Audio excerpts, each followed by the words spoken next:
Welcome into OutKick, the show, Monday edition. As you can all see, this is not my home studio. I am, in fact, in New York City, soon to be the land of Zoran Mamdani communists preparing to take over the city of New York. I am here for a couple of days before I flee back to God's country, the state of Tennessee. But tons happening in the world of college football, and I wanted to dive in and discuss the weekend that was. And Billy Napier also fired, as we have peril out there for a lot of different coaches across the board. But I wanted to start with the absolute chaos that we saw in college football, where Miami, Ole Miss, Texas Tech, LSU, and Tennessee all lost. That is 5 of the top 11. And I want to talk about all of these different games and what we learned from all of these different games. And it started on Friday night when we got Louisville with the win over Miami. And I watched games on Saturday night at a sports bar. I was down on the Florida Gulf Coast on 30A over the weekend, and I was watching the double overtime game that Auburn choked away, and we'll get to that in a moment.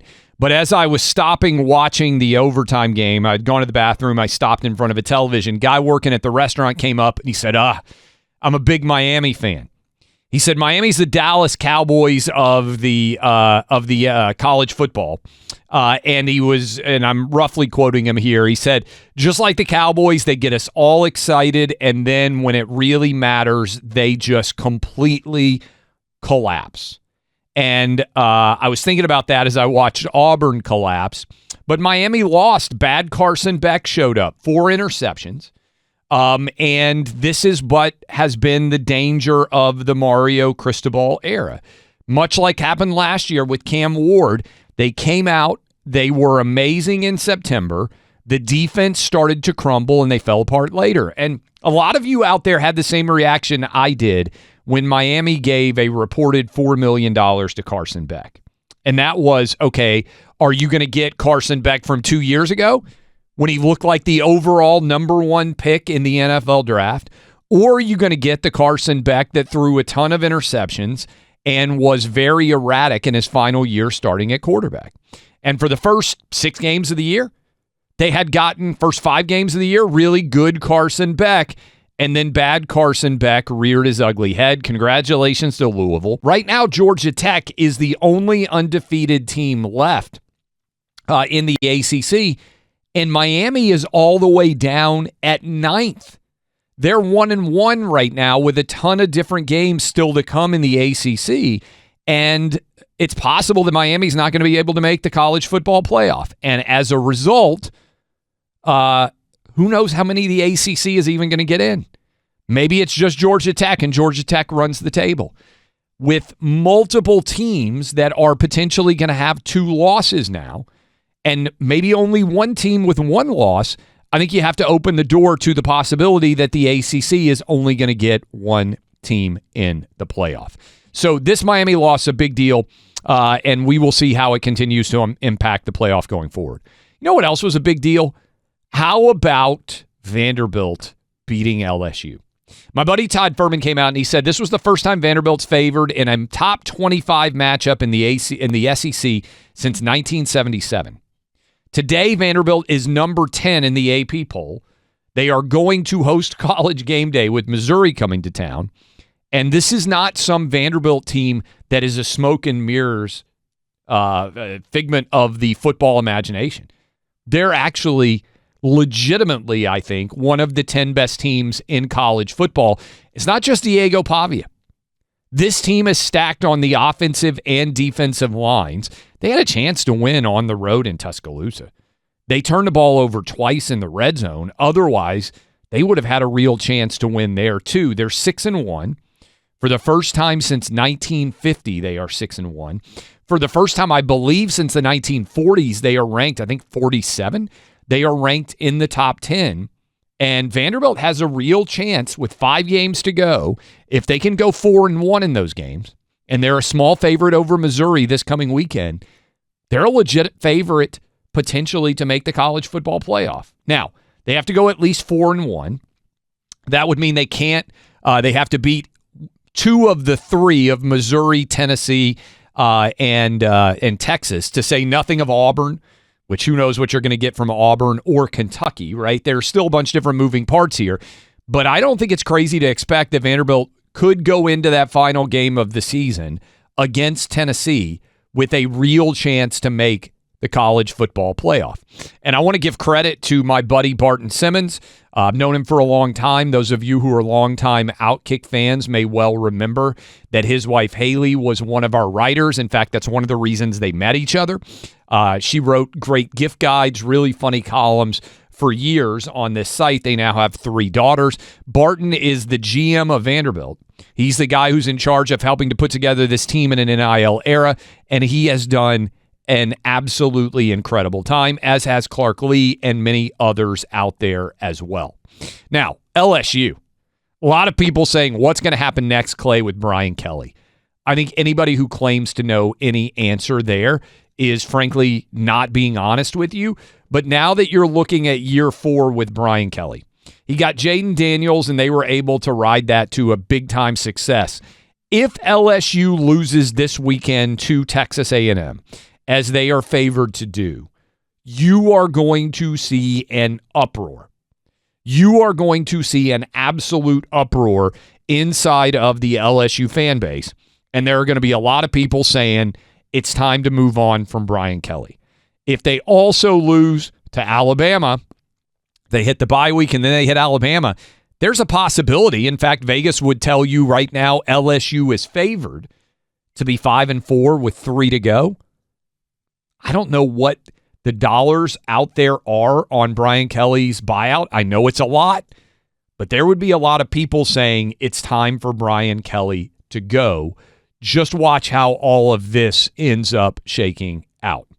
Now, also, I got to tell you, I'm still angry about the 99-yard pick six that Alabama put forth at the end of the first half against Tennessee.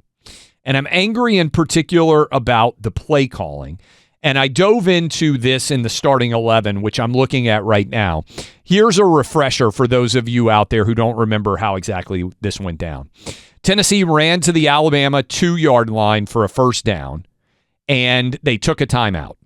Now, there were 13 seconds, I believe, left on the clock at this point in time. So 13 seconds left. You still have a timeout. And you, in theory, I'm sitting there watching this. I'm saying, okay, you're going to have 3 plays because you should be able to run 3 plays with a timeout left. Run 3 plays, and then if you don't score through 3 plays, you either go for it on 4th down because you're going to be really, really close because you're already at the 2, or more likely you go ahead and kick the field goal. First down, Tennessee runs the football. Gets stopped short, has to take their final timeout. There's only 9 seconds left. The decision to run the ball on first down, I think, was the wrong one. Because if you throw it on first down and you throw it on second down, then you still give yourself a run-pass option on 3rd down because you would still have a timeout left. That's if you didn't score on 1st or 2nd down. But when you run on first down, get stopped at the 1, you have to take your last timeout with 9 seconds left. It's 2nd down. You then line up in a goal line situation designed to make it look like you're going to run the ball again. But here's the problem. You're not going to run the ball again on 2nd down. Because if you get stopped short, the clock runs out and you don't get to actually run another play. So everyone, including Alabama, who takes a timeout knows that you're going to have to throw the football. But now on 2nd down, with everybody knowing you're going to be throwing the football, you have tipped your hand because there are no skill position wide receivers on the field. You have 2 tight ends. I believe, based on the formation, there are only 2 people you could throw it to. Now, I guess you could also throw it to the running back, but that's going to take too long, and it's unlikely that you're going to do that. So out of the timeout, Alabama goes and tells everybody, hey, they have to throw the football here, and then you limit yourself to only 2 tight ends. And then one of the tight ends may have been open enough for a perfect throw touchdown, but you underthrow him. You threw it out wide without a ton of skill position guys on the field. you have created the perfect scenario for the worst possible scenario to occur, which is a 99-yard interception return going the opposite direction that effectively ended the game. This coaching malpractice. I like Josh Heupel. I think he has done an amazing job. He's won 11 games, 9 games, 10 games in the last 3 years at Tennessee. He should have beaten, if his kicker could do his job, Georgia in what would have been an incredible early season win. But on that particular scenario, he committed coaching malpractice. And I don't think it's wrong to point out when someone puts his team in a position that makes it less likely that they are going to win, and it occurs entirely from a coach-based decision. Josh Heupel should have been better. The coaching staff should have been better in that situation. And if they had been, Tennessee might well have won this game. Because if you look at the first downs, if you look at the passing yards, if you look at the rushing yards, Tennessee was better than Alabama in all three of those categories. If you take away the 99-yard interception, this is certainly a 4-quarter game, and who knows what might happen in that situation that could have led to an actual successful position for Tennessee to have been in. I just think that they failed, the coaching staff did, the players in that situation. Again, 13 seconds left. First and goal at the 2. You can run 3 plays. You have time.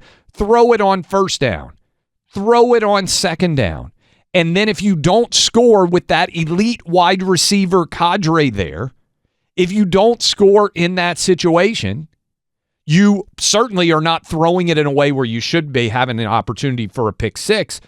But also, if you don't score in that situation, on third down, you still have the opportunity to run the football, and the run-pass option gives you another opportunity to score. And if you don't, you go ahead and kick the field goal, and it's 16-10. By the way, Tennessee scored first in the third quarter. Even if they kicked the field goal, that would mean that when Tennessee scored, they would have gone up 17-16. And it would have guaranteed that we go to a 4-quarter game. Maybe Alabama doesn't play well in that scenario, makes a couple of more turnovers. Give yourself a chance to win. Look, Georgia got the win over Ole Miss. They pulled away late. Kirby Smart's team, notwithstanding what happened in the fourth quarter against Alabama, has by and large dominated late. If Ole Miss wins at Oklahoma, and they're an underdog, but if they were to win at Oklahoma, I think they would punch their ticket to the college football playoff. Georgia, very good shape now to make the college football playoff. They have Texas left, and they have Georgia Tech left among other teams on the horizon. But Georgia is through the meat of their schedule now. I think Georgia, very good chance to be in Atlanta, as I also do for Alabama. And I think there is a good chance that that Ole Miss will also be in the college football playoff. BYU, congrats to the Cougars on their win over Utah in the Holy War, one of the great battles that exists out there in all of college football. Congratulations to Arizona State. You've had a couple of tough losses, big bounce-back win last second over the undefeated Texas Tech Red Raiders. I think the Big 12 is likely to get only one playoff team. Indiana, Ohio State, and Oregon continue to roll. I've got all three of those teams likely to be in the college football playoff.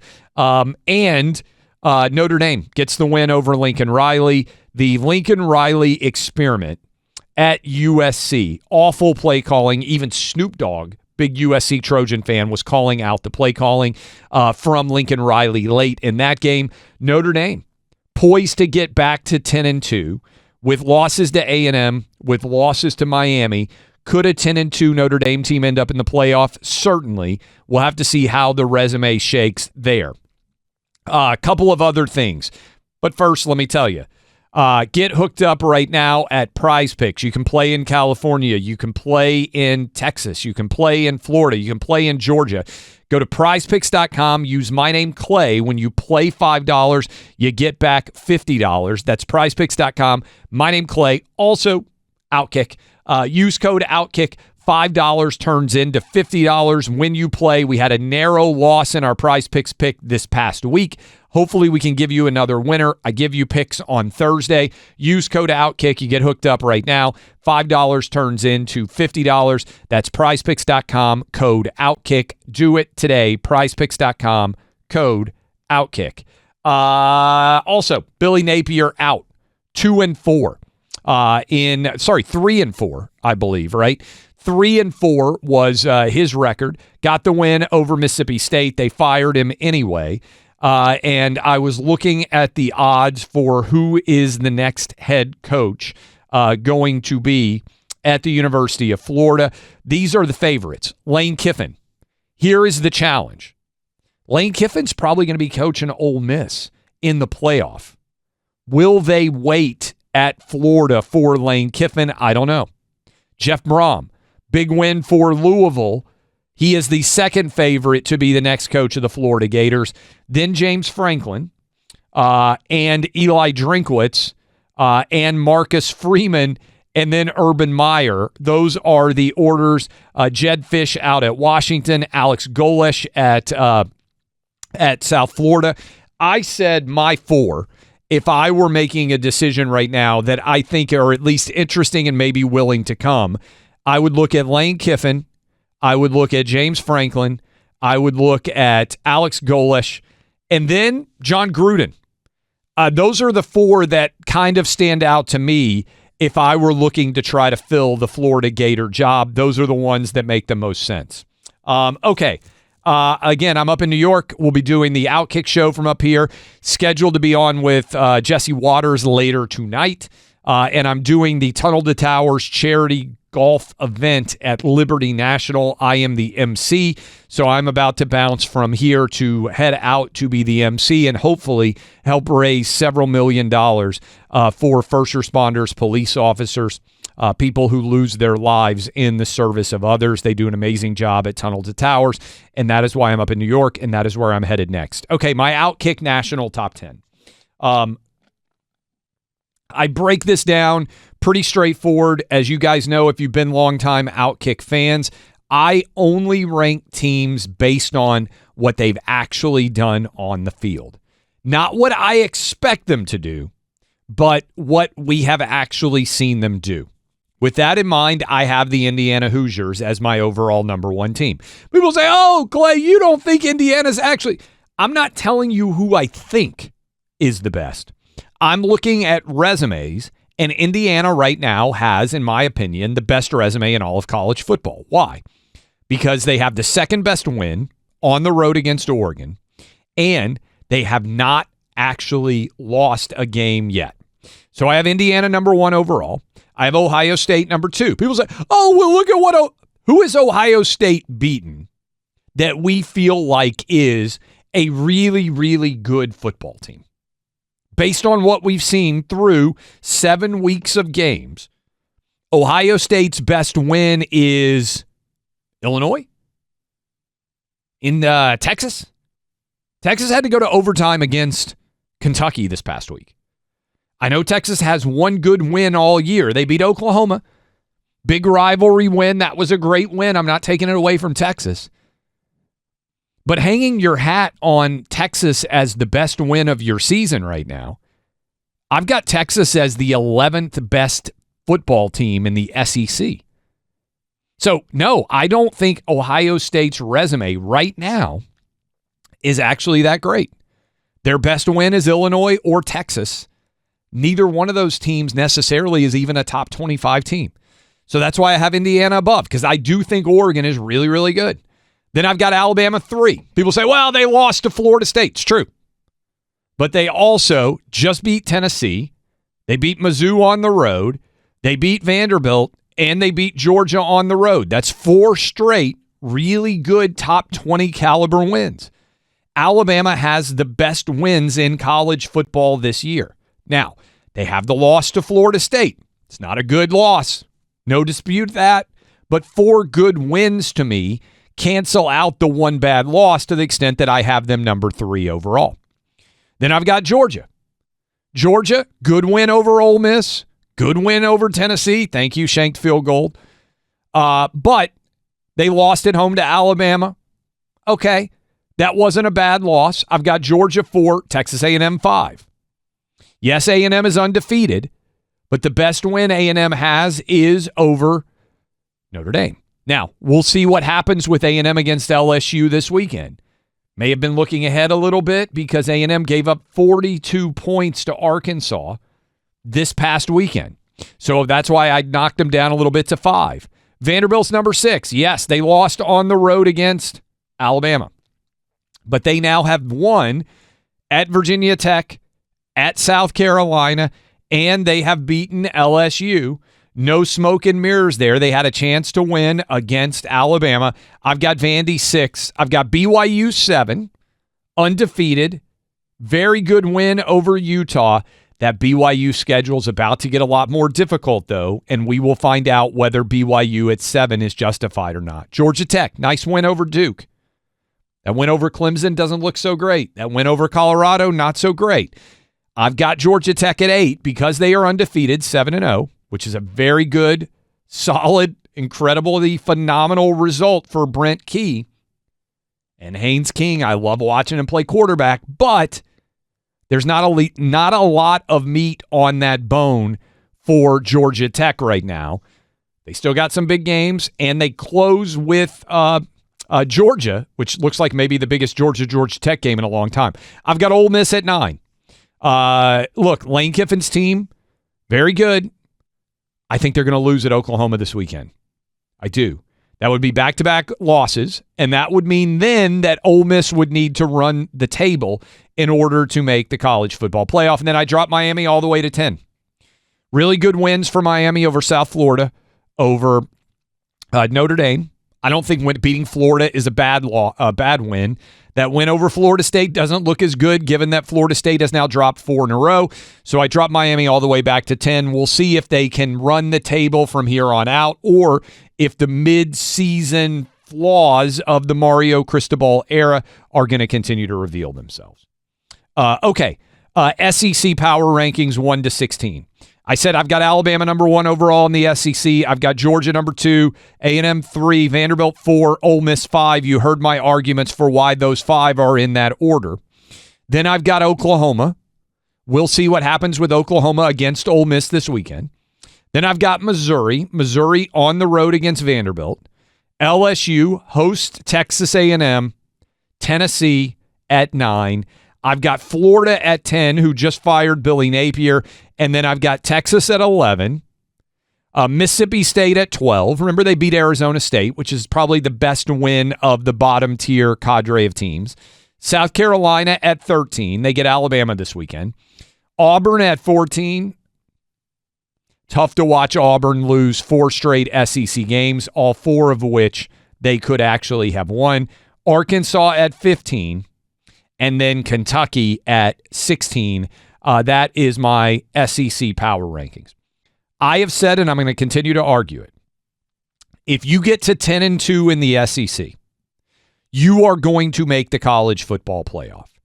There are 10 teams still alive to get to 10-2. Several of these teams are likely to drop off after this week. But yes, as bad as Texas looked against Kentucky, as bad as Tennessee looked against Alabama, as bad as LSU looked against Vanderbilt, I think if all 3 of those teams were to win out, they would make the college football playoff and they would knock back other teams. So I think there are still 10 SEC teams, believe it or not, as we get ready for October 25th action. I think there are still 10 SEC teams that are alive for the college football playoff. All right, I got to run out now to MC that big charity event, hopefully raise several $1 million for Tunnel to Towers. So I'm going to run out now. I'll be on Jesse Waters tonight. Not sure exactly what time this will all pop. And I will also be regularly on the Wednesday edition of the OutKick show, which is airing on FS1. Go get signed up for PrizePicks. Use code OutKick, $50 when you play $5. I'll have a pick for you on Thursday.